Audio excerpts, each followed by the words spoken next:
Good afternoon, and welcome to our IABC Heritage Region webinar, Meeting Your Customers Where They Are on Video. My name is Greg McCormick, and I'm Communication Chair of the IABC Heritage Region. Especially with today's emphasis on digital communication, video is an essential way to connect with customers and drive action. Whether you're a seasoned video pro or just starting to ramp up your video communication, today's webinar offers valuable insight for you. Anthony Istrico of Istrico Productions will share practical tips and inspiration to help each of us make the most of video in our business communication. Anthony is an award-winning director and filmmaker whose background in diplomacy and public affairs supports his passion for commanding a storyline. He has 20 years of experience in communication and public relations and a strong track record of delivering highly meaningful messages on behalf of his clients. In short, Anthony works to seamlessly blend creativity and strategic communications, entertain his audience, and simultaneously drive them to act or change a behavior. Before we begin, we have a couple of housekeeping notes. I'd like to introduce Amy Miller, an IABC Heritage Region board member and our tech associate for this webinar. Amy will review a few quick points to help you gain the most from this experience. Amy? Thank you, Greg. Everyone, if you would like to watch today's webinar in full screen mode, then mouse to the top right portion of your screen and you'll see 4 small arrows. Click on that symbol to toggle in and out of full screen mode. During the presentation, if you'd like to send us a comment or question for discussion, please use the chat button in the toolbar at the bottom of your screen. Just mouse down to the bottom of your screen and your toolbar will appear, including the chat button. Anthony will pause to take questions briefly during the presentation and will also answer questions at the end. If you'd like to join the conversation via chat later, right now we're showing some thoughts that may spur ideas for you. Also, today's webinar is being recorded. As a registered attendee, you will receive the following: a link to our very brief survey as you leave the webinar. Please take a moment to respond so we can keep making improvements. You'll also get an email with links to the recording of today's webinar and the slides, as well as the survey link in case you missed it on your way out of today's session. And now, back to Greg. Thank you, Amy. Now let's get started. Anthony, take it away.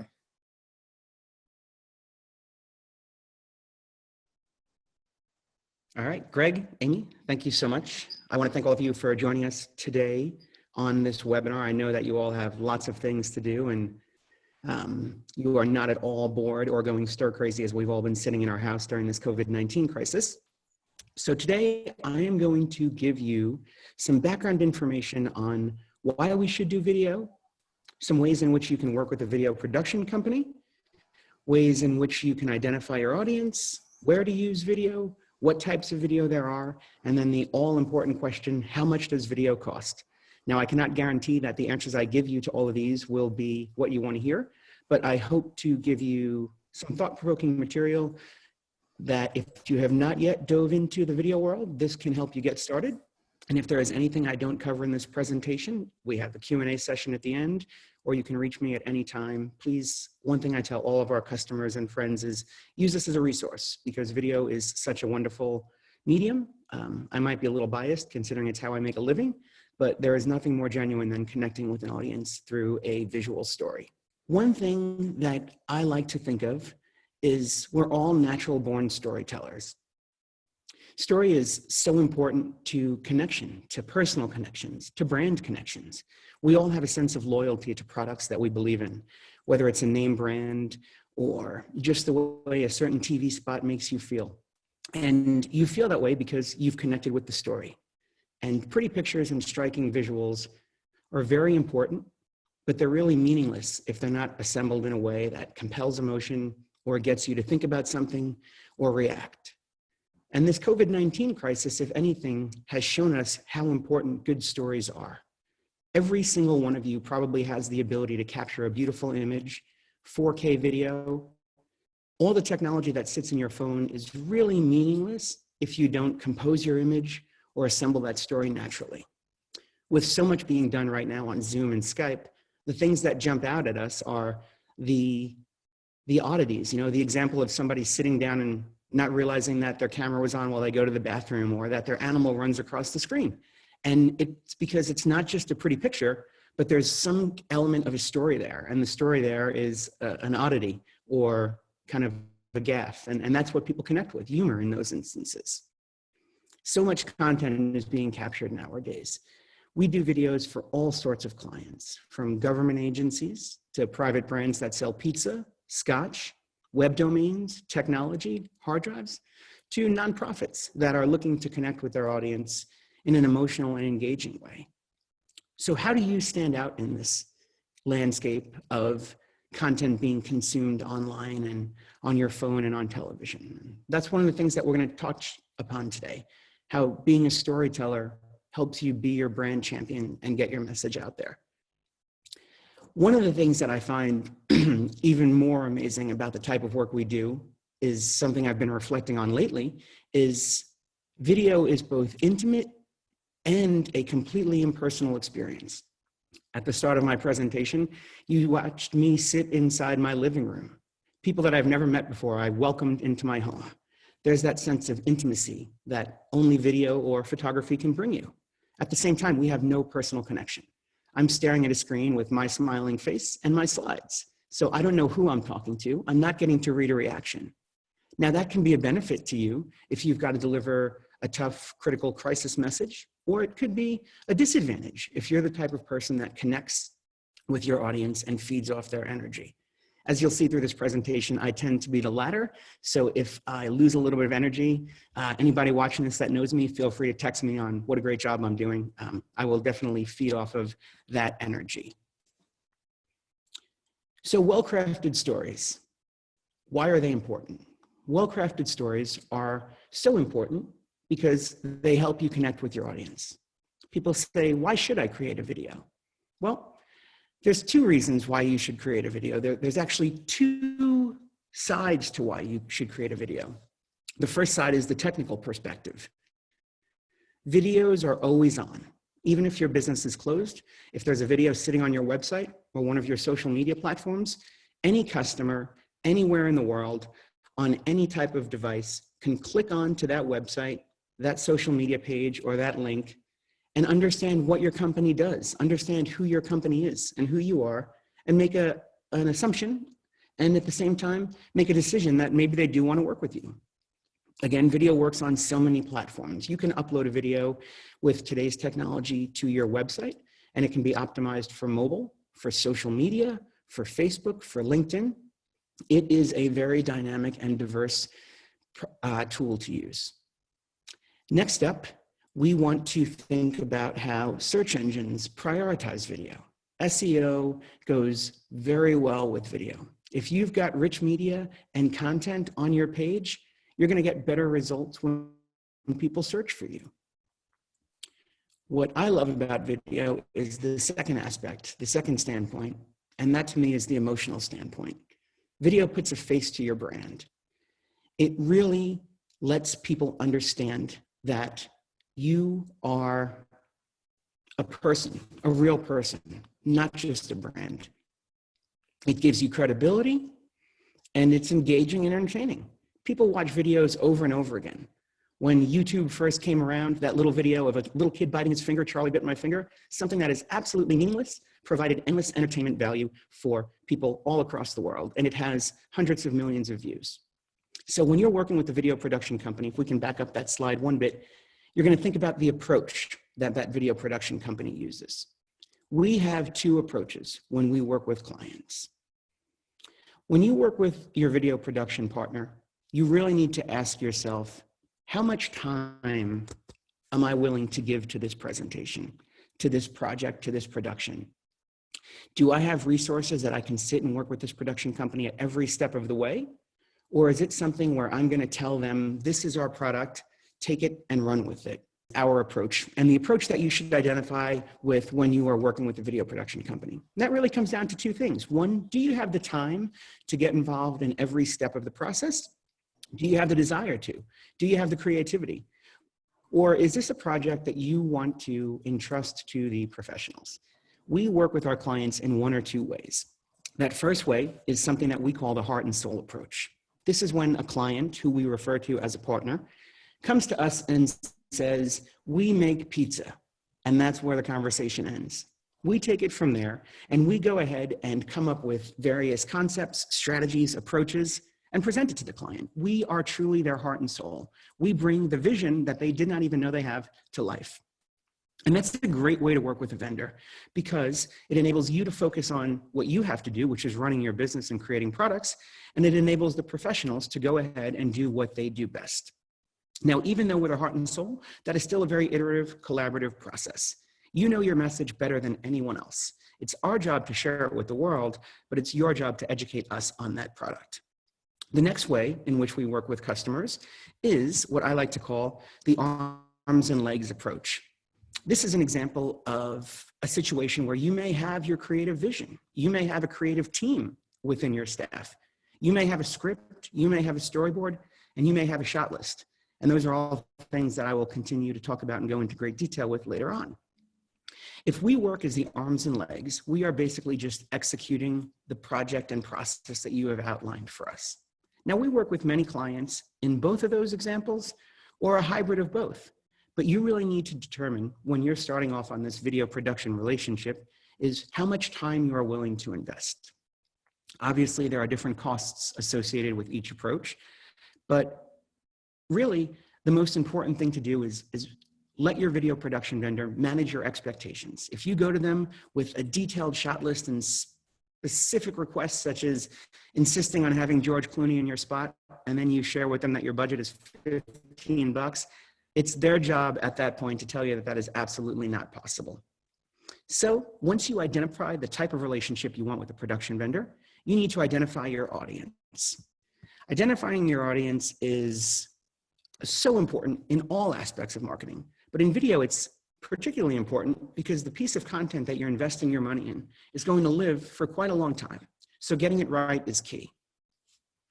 In terms of identifying an audience, some things that we like to ask our clients are the basics is this going to be a video that we're going to share internally with our employees, whether it's rolling out a rebrand or teaching our employees a new system?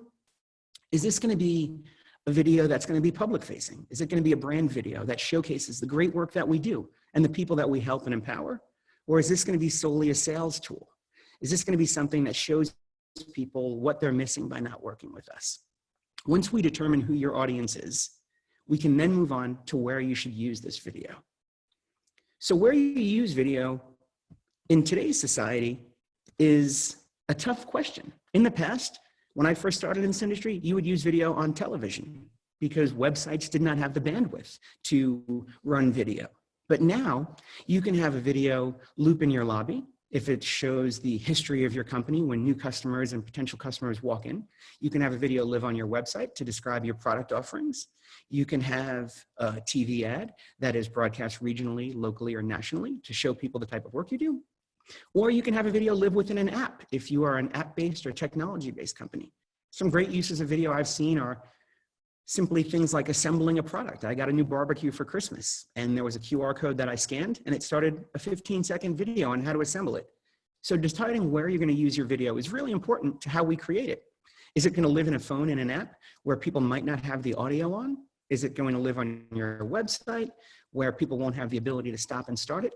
These are all things that we want to figure out before we dive into the creative process, which really begins at the next step, which is what type of video shall I create?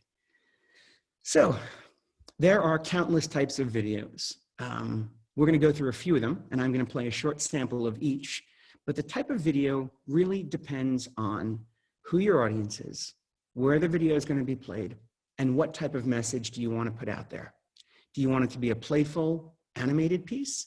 Is it going to be an emotional documentary that's going to pull at the heartstrings of your audience to generate interest and possibly raise funds for your charity? Is it going to be a technical animation that's going to describe step-by-step the complex stages in an assembly or a complex software program that your company produces? The type of video that you can create is really endless, and you don't have to be wedded to just one. We have clients that do a series of animations followed by a human interest piece or a documentary profile. We can incorporate brand elements into any type of video, but what the type of video does is really sets the tone for what people are going to take away. The first type of video that I'm going to share with you, that's something that is very common in our space, is an animation. The animation that we're going to play in a couple of seconds is a character-driven piece. Now, this piece was geared towards children, and before you laugh, it's geared towards children and using fireworks, but using fireworks safety. So we worked with our client to develop a character that would teach kids how to properly use fireworks. I would not recommend this piece if you were selling very serious technology, but the audience in this case was children, and this was something that lived on their website and was shared right around the 4th of July. So here's a small section of a character-driven animation. Hello, kids. I'm Professor Sparks, here to talk to you about fireworks safety, because a fun experiment is a safe experiment. Fireworks are cool, right? They're sparkly and go boom, but they can also be a little bit dangerous. So to stay safe, you should know something about them. Let's start with the basics. There are 2 types: display, just for the pros, and consumer, for the rest of us. Fireworks laws aren't the same everywhere, so check with your local police or fire department about the rules where you are. Only buy at state-approved locations, and never mess with fireworks without labels, because they may be homemade, which are risky. So that was a great example of a very playful, character-driven animation. It was a beautiful mix of characters and graphics that we created, as well as actual backgrounds and textures. Again, this was an example where we knew the audience was children, so it skewed very playful and entertaining. Another example is something that we call a brand profile or case study. This is something much more personal, more of a news style piece, if you will. When you really want to give your brand a personal identity, when you want to make people know that you're more than just a logo and a product. A case study example of this would be a slight variation on that to showcase the success of whether a specific grant was used properly or a product rollout went well. This was a piece that we did in conjunction with Blue Cross Blue Shield in Georgia and Onduo, which is an app that is a virtual diabetes clinic.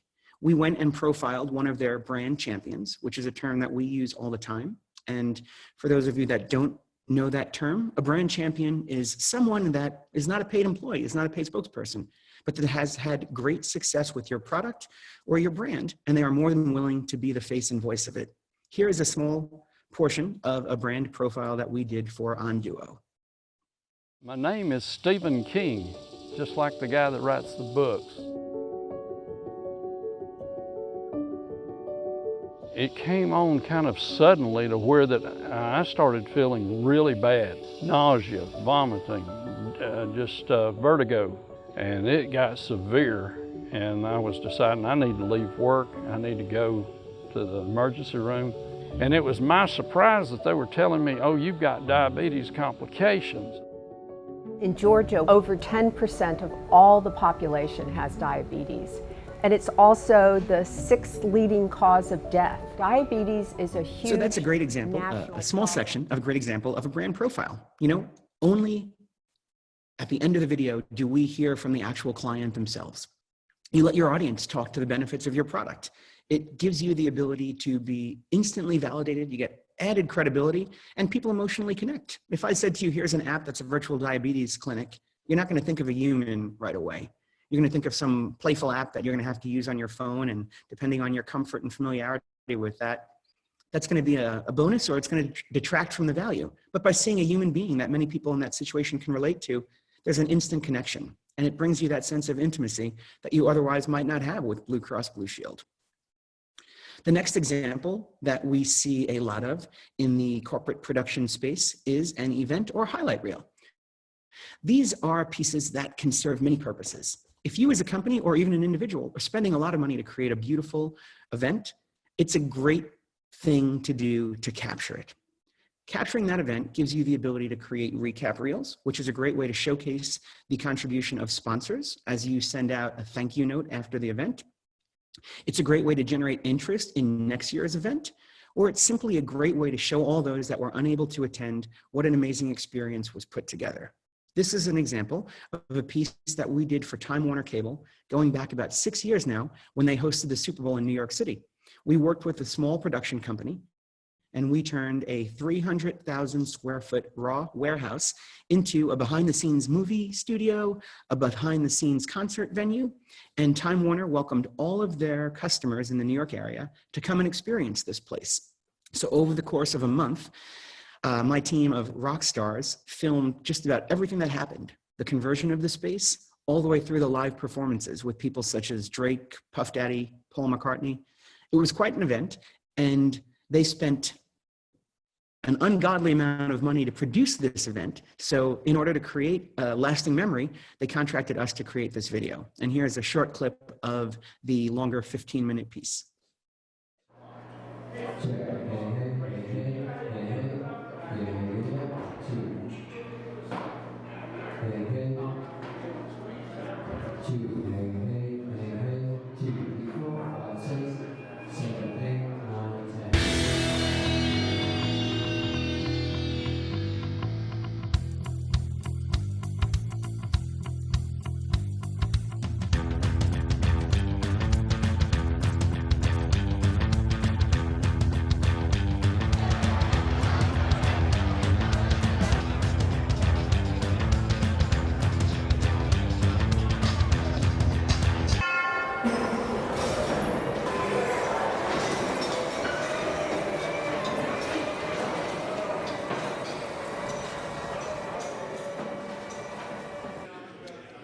So there was a small section of these pieces. I'd be more than happy to share them with you in their entirety. And after this webinar, if there's any of them that you would like to see, Greg and Amy will be sharing some of our contact information so you can dive in and spend as much time as you would like learning more and more about the work that we do. This highlight reel was a great example, and it was a tool that Time Warner used going forward when they did this event in other cities. So when they would walk up to the History Channel and say to them, "We need $5 million for you to be a part of this," they can play this 15-minute video and the History Channel would see what went into it. So it was a great sales tool for them. It also generated a lot of interest and encouraged other people to participate.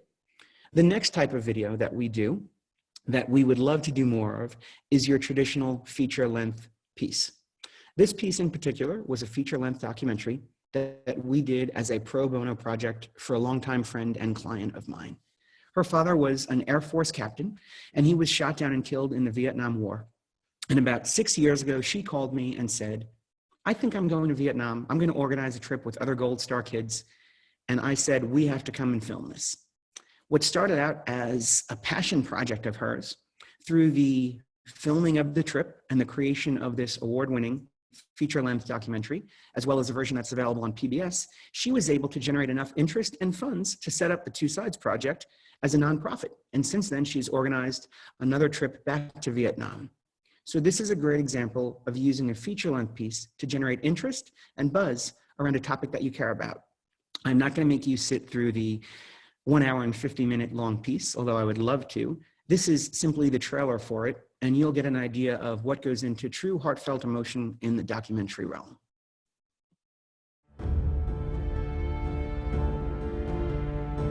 I've been asked to say a few words about government savings bonds.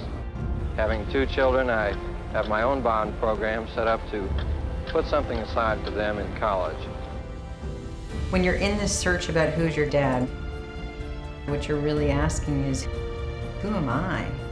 The daughter of an American soldier who died during the war in Vietnam is offering other Americans who lost their parents the opportunity to visit the country. I'm going to Vietnam because I have to. Why are you meeting with kids of their dads that were our enemy?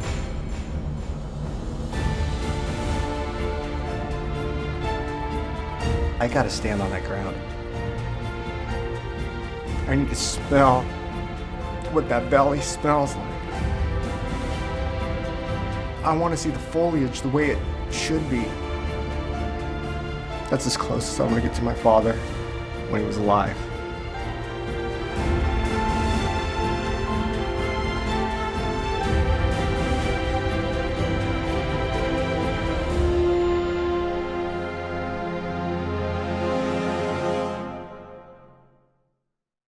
So the next type of video that we do frequently is social media spot. This is a piece that is geared towards, as you would guess, your social media channels. Now, as a business, social media platforms really tend to skew towards LinkedIn. we do more and more work of our own, as you'll see in this piece, as well as client work geared towards LinkedIn. LinkedIn has really become a place not just to post your career history and look for a job, but to engage, to identify who a subject matter expert is in the space, and to really get your message out there and start meaningful conversations. This piece is very relevant because right at the start of the COVID-19 crisis, we felt it was very important to let our clients know that even though we can't be with them in person, we can still create content.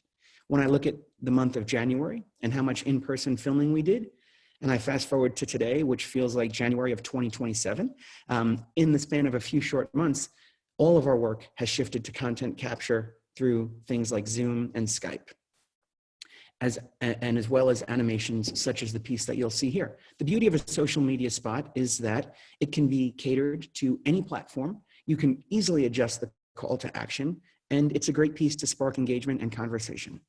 So here is a brief piece we did in response to reaching your clients in the COVID-19 climate.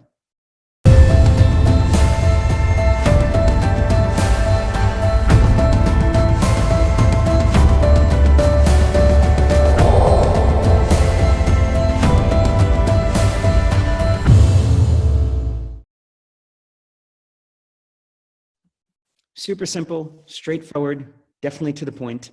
It was something that we posted on LinkedIn with a few dollars behind it, and we got several thousand clicks and a significant amount of engagement. Return on investment is a very common question that we get. And it really depends on your audience. Again, if it's a piece that's meant to motivate your staff, your return is going to be measured very differently.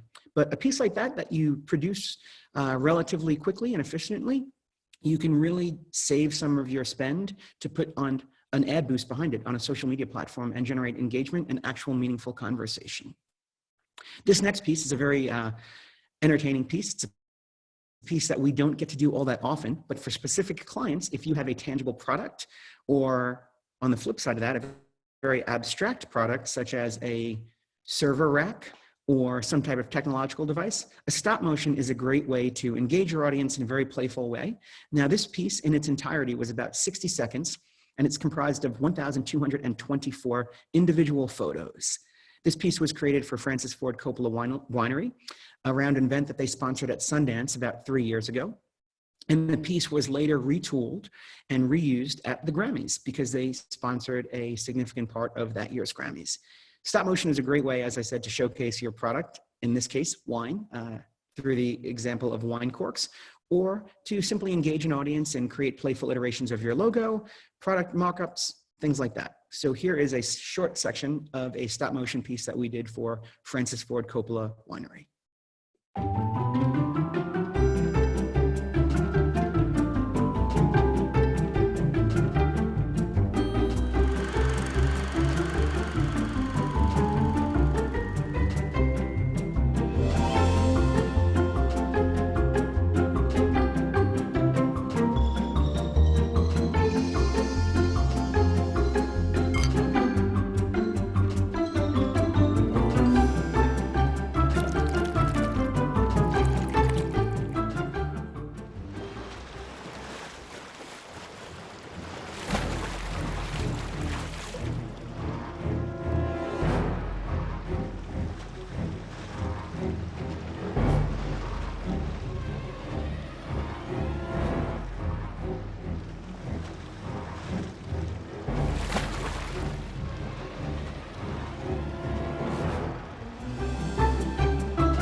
So there was a great example of one of our favorite stop motion pieces that we do. Again, not something that's right for every client, but if you have a product that is playful, or if your brand is looking to engage with the audience in a different way, stop motion is a great way to do that.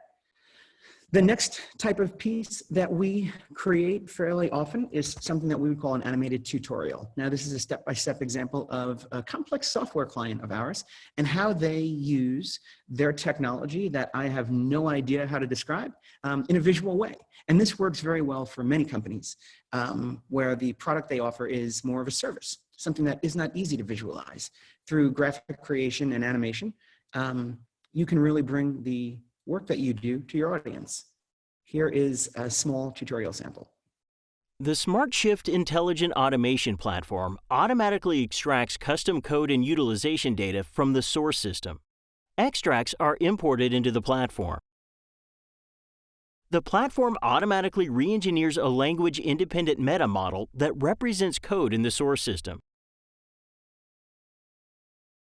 It combines the meta model with a rules engine and an extensive library of automation algorithms to identify and correct all issues in the source code. Scripted content is the traditional scripted TV spot, scripted web spot.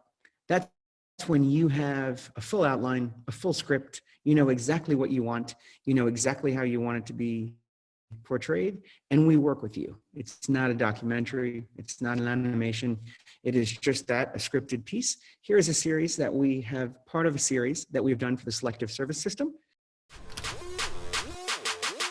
Hold on there. If you aren't registered with Selective Service, your future plans are in trouble. Like college, you can't get a loan if you aren't registered. So forget about that big job and salary. Or that girl you wanted to impress. You can't even get a driver's license in most states. So keep your plans on track.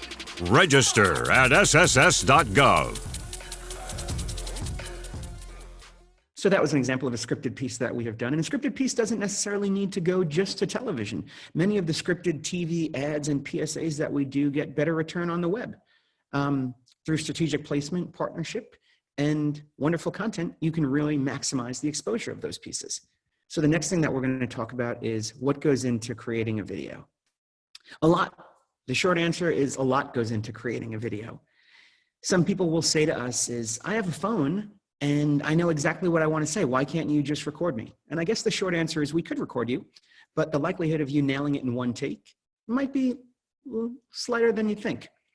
We like to break up the process of creating a video into three very distinct phases. That first phase is what we call pre-production. In the pre-production phase, or concept development, this is where we like to spend most of our time. I always say the more time we spend planning, the less time we spend fixing. Things that we do in the pre-production phase are work on a schedule. Is there a deadline? Are we working backwards from that deadline? Are we going to need to travel for this piece? If so, seasonally, is it a good time to film there? Are we going to need to cast for this piece? Are we going to need actors, humans or puppies? What's the timing of this piece? When will we need to do this? How long will it be? What time do we have to film it versus how much time do we have to edit it? Lastly, locations and scenes. Are we going to need to get permits for this? Let's write out our messaging and get started. The planning is the most important thing. Once we do this initial pre-production concept development phase, we dive into the creation of the script. Here's an example of a TV and radio spot that we did, and the script is just that. It is the written word of things that will be spoken either by on-camera talent or off-camera, such as a voiceover announcer. The script is very important because it really guides as the foundation everything that's going to come from here on out. Once we have a script with our audio locked in, we develop what we call a LeftRight Script. A LeftRight Script is a great way for us to work with you, the client or the customer, in determining what you're going to see. On the left, under the video column, we break out everything that you will see. If it's a talking head, someone speaking to camera, we put that in the description. If it is someone talking about a new type of aircraft that they design, perhaps we see footage of that aircraft or footage of the manufacturing plant. This LeftRight Script really begins to set the stage for the visuals that will eventually accompany this. Once we have the LeftRight Script, the next thing that we do is move into the storyboard phase. The storyboard phase is that LeftRight Script broken out frame by frame with visuals, whether they be animations or static images of what we would like a shot to look like. The storyboard is really the best time to refine the look and sound of your video. It's a lot cheaper to change one of these frames than it is to spend a whole nother day filming. After we've wrapped the pre-production phase, we move into production. The production phase really consists of our creation and capture. Creation if we're creating graphics for an animated piece, or capture if we're doing photography or videography, if we're recording audio for a podcast. This is when we get down to the capture and creation, when we really begin to make the piece and create the elements that go into it. And the final phase is the post-production process. Post-production process consists of the editing of the footage. You know, for every 30-second piece we create, on average, we have 4 to 5 hours of content. So a lot goes into these pieces, and also a lot does not go into these pieces. We also do voiceover record, audio mix, music mix, some color correction. We'll come up with any animated graphics, text titles for on-screen display. And then we work on the final delivery, color correction, final audio mix, and determining which format the video will live in for your preferred platform. Next step, everyone's favorite question. What does video cost? The short answer is that video costs as much as you are willing to spend. The way that we like to work with our clients is to determine what story they need to tell and then try to find out their budget. Now, this is not a negotiation tactic. It is truly a tool that your video production company uses to identify what you can actually and correctly create. If you have champagne tastes and a beer budget, we need to come meet in the middle. We always tell our clients, the best thing that we can do is maximize our time with you. I always say that spending a day filming is like camping. If we capture 5 minutes of content or 15 hours, we still need to bring the same amount of equipment, set up the same amount of space, and take as much time as we would need to film 5 or 15 minutes of content. So we often tell our clients, do you have a company anniversary coming up? Are you a nonprofit and the end of the year giving campaign is about to start? Or are you looking to hire new employees? Any messaging that we can have our clients deliver while we're on set is a great way to maximize the value of the investment that they have made into our process. So the real answer, once again, video costs as much as you are willing to spend. I definitely recommend finding a vendor that you like, working with them, and trying to negotiate. If you're looking to save money, maybe there are some things that you and your team can create internally. That wraps up my rehearsed presentation. The last thing that I want to leave you with before we dive into questions is the most important thing, and that is to own your brand story. No one but you is a bigger fan of your company as you are. You are your biggest cheerleader. Whatever your brand is, knowing why it's important is something that your customers will connect with. And if you believe in the product and the story that you're telling, your customers will as well. So you have to be your biggest cheerleader. There's definitely a fine line between talking about how wonderful you are and showing people, but if you don't do it, no one else will. And that wraps my rehearsed presentation. We have some time for questions. Here I am. Thanks, Once Anthony, again, you for guys bringing always these do insights to us. And now we'd be happy to entertain any more audience questions. Now on screen, you see the things to think about slide we shared at the beginning of the program. We do have a number of questions and comments that came in during the session, and you may have seen some shared with others in the chat.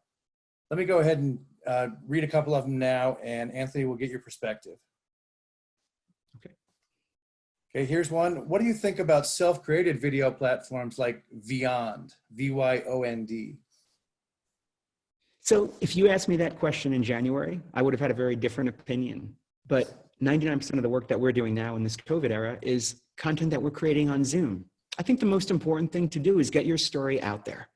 Now, we always see kind of a cycle in the video production world. It's technology comes out that enables you to capture 4K resolution on a GoPro. And the first person to get a video up gets the most views. But then all of a sudden, everyone has 4K video quality. And those that stand out are those videos that have a great storyline. So if you're producing content just to produce content, you have to be careful not to dilute your brand. People are only going to give you so many opportunities to watch your content before they lose interest. So if you know what you want to say, be concise, less is more. I think it's great to capture your own content. Okay, there's a question. I think you touched on this briefly in your answer to the previous question. How do you do video in a virus world if you can't meet in person? So that's something that we are adapting every day here. Just today alone, we've recorded 4 videos via Zoom. We also had 2 clients record on iPhones, and we sent them turnkey kits with a tripod and a ring light, as well as a printed or video instruction guide. We have a short video that walks people through how to set up their phone for optimal presentation, turning it sideways is key. But there are lots of ways that you can create content in this virus world. We're fortunate that many of our clients have had a working relationship with us for 10 years, and we're repurposing a significant amount of content that we've captured with them. When I said earlier, the best way to maximize your time with us, we've had clients talk about the benefits of working there when we were filming them for a 95th anniversary video. And now, as they look to recruit, we have existing content. So there are lots of ways you can create video in this COVID-19 era. Okay, here's a question, again, sort of related. How do we best analyze audience needs as we brainstorm, select, and develop video storytelling ideas? Excuse me. So analyzing audience needs is key. You know, once you define that audience, what are they looking for? There's lots of ways you can do it. I think a great way is doing some competitive analysis. Go on your competitors' websites, see what videos get the most engagement. We spec'd out a piece for a nursing home, and they said, we don't need video. And they mentioned to me 3 of their biggest competitors.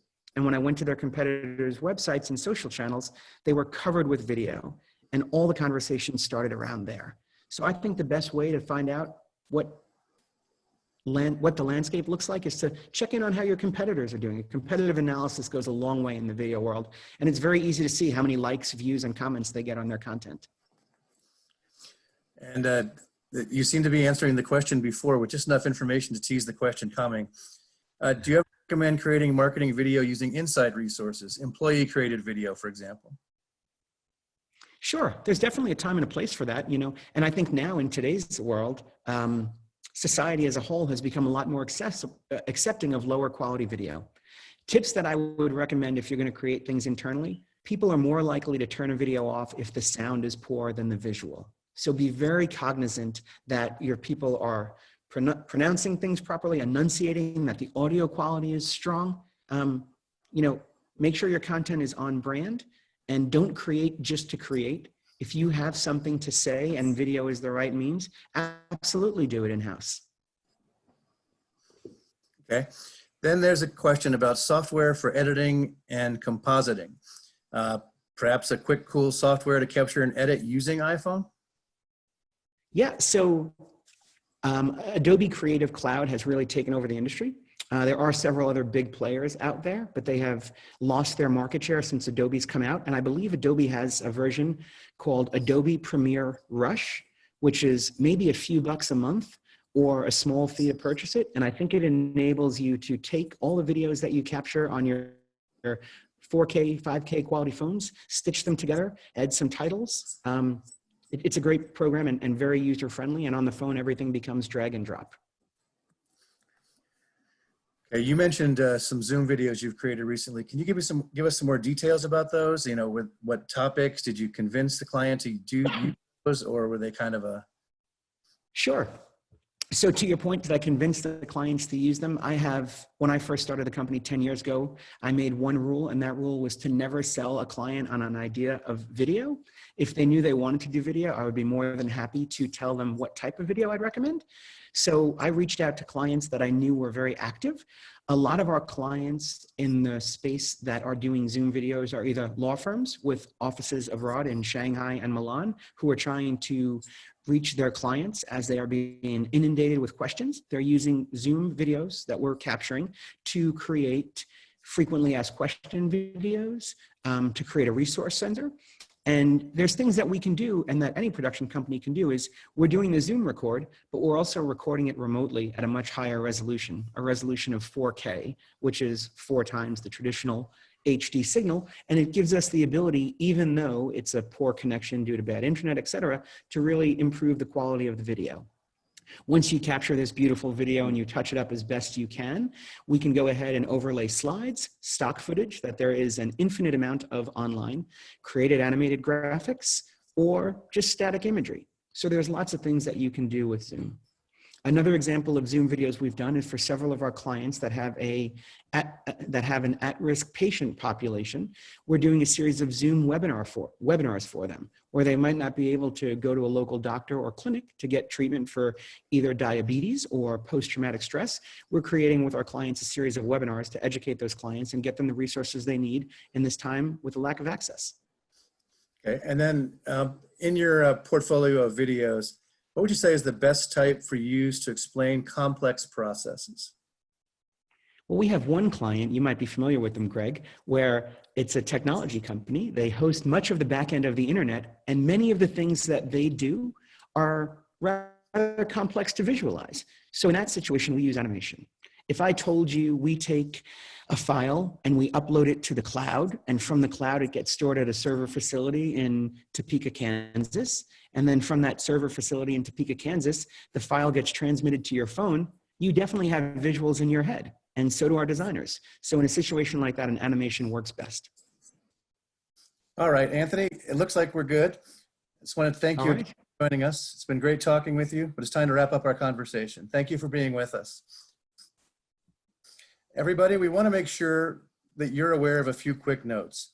If you have any further questions, you can contact Anthony via email or social media. Contact information for Anthony and his production company are on the slide shown. Please complete the participant survey. It will open when you exit. If you'd like to get more involved or present a webinar, email your ideas to communication@iabcheritage.com. Our next IABC Heritage Region webinar, in conjunction with the DC Metro chapter, takes place Thursday, May 14th at noon. Jim Schaefer, IABC Fellow, will present on managing communication for results and value. You can register at the URL shown on the screen. And then, as we part company, a couple more points. Right now, the IABC Heritage Region is offering 2 keynote and 2 breakout session recordings from the region's 2019 Communication Conference at an extra affordable price of just $40 for all 4. To get a taste of last year's conference and reserve your download, go to the URL on the screen. Then don't miss this year's regional conference, November 8th to 10th in Boston. For details and to register, go to iabcheritage.conference.com. Finally, to learn more about IABC membership benefits, go to iabc.com/membership. Thank you again for joining us today, and have a wonderful afternoon.